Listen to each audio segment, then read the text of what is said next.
For over 20 years, the Inspiring Children Foundation has helped at-risk youth to perform at the highest levels through a whole human approach to physical, social, emotional, and mental health. Now the homes they stay in have had a complete makeover, and here to share how that was even possible are Trenton Elliott and Chris DeAngelis. Good morning to you both. Good morning. Good morning. How you guys doing? Fantastic. Good. So this sounds like an incredible undertaking, a huge thing to do, but how did you guys even meet, and where was this formulated from? So I was part of the Henderson Chamber of Commerce, a leadership group, class of 2022, and Trent and Cole and Ricky stood up in front of us and told us about the organization, and we saw their passion for the work that they were doing, and we just loved what they were doing. And so we decided to get involved, and they asked us for a list of simple repairs, and we said, nah, that's not enough, let's do more. Trent, we kind of touched on what the foundation does, but just give us a little bit more about what you're doing in our community. Yeah, so we've been around for over 20 years, and we take young people that have had life challenges. Most of them are struggling with anxiety, depression, some self-harm, suicidal ideation, and we help take them when they're essentially in a broken state of mind, and we help them heal through a curriculum that we created and an incredible ecosystem that really fosters that healing and growth through project-driven learning, entrepreneurship, through sport.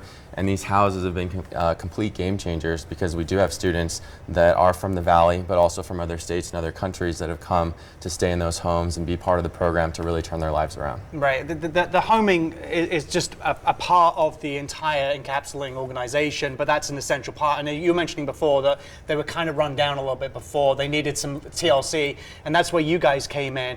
How much did you raise, and what was the undertaking that you guys put together? Yeah, so we had some great partners. One of the other guys in the class was with another local general contractor, and we just started making phone calls, and we called a bunch of tradespeople, amazing companies here in town, and we raised over $115,000 in cash. And then we raised, it totaled almost $800,000 in trade and in-kind donations. And at the end of the day, IKEA came to the table and they fully furnished all 3 homes. Correct. So it really was just relentless pursuit of trade partners. And everybody, when they hear a cause like that, they're willing to come and help. So it was amazing to see the community response. Yeah, and kind of piggybacking off of that for you both, what has been your favorite part or most rewarding part about this entire experience? I mean, for me personally, and you probably saw it on the video there, and when we did the house unveilings, to see the emotion come through. And when Chris talks about a full renovation, we're talking floors, ceiling, roof, paint, appliances. Like, so many people came to the table, and the amount of contractors that came that worked on the project and said, hey, I grew up at Lorenzi Park. I grew up in this area.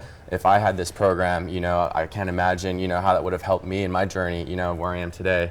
So for me, that's been the most meaningful, and then developing such an amazing friendship and partnership here with Chris and Mike and the whole team at Martin Harris and all the subs that came to the table to help support the event. Yeah, I echo a lot of Trent's sentiments, is getting to know these kids and what they go through and just hearing their stories. And we all deal with stuff when we grow up to different levels. And for me, just being able to relate to what they're going through and knowing the tremendous difference that this is making in their life. And I'm one of those kids that Trent talked about. I have a picture of me at Lorenzi Park in front of the pond playing soccer when I was 4 years old. And so seeing their office there, that kind of brought me back home, and developing this relationship with Trent and Ricky and Max and the whole team over there, Ryan, they're just great people. And the work they're doing, the leadership work, is second to none that I've seen. So the personal and professional development and readying them for success in life, it's just great work, and we wanted to be a part of that. So it's incredible. Yeah, Trent, as you mentioned before, you actually physically went through the program yourself. So are there any final words you'd like to share with the audience about Inspiring Children Foundation? Yeah, I think we're in a mental health crisis, and we've seen a lot of the statistics on young people that are struggling, and I think with COVID and the loneliness and isolation, it really put that on the map. And I think we're very well equipped to help handle that crisis, and we have a proven track record of helping so many young people navigate those challenging times. Just in the last year, 58% of our graduating class that came through the program went to Tier 1 Ivy League level schools. 98% are getting scholarships. We have 100% remission in anxiety and depression. which is up there against any of the top programs and treatment centers out there. So we have a Not Alone Challenge that became the largest mental health campaign in history. We reached over 3 billion people on socials in the last few years. Thank you. I mean, thanks so much. This is inspiring, and the work. Feel Good Monday story. We love. Absolutely. Yeah. Thank you both for joining us this morning. To learn more about Inspiring Children Foundation and their mission, head to inspiringchildrenfoundation.org.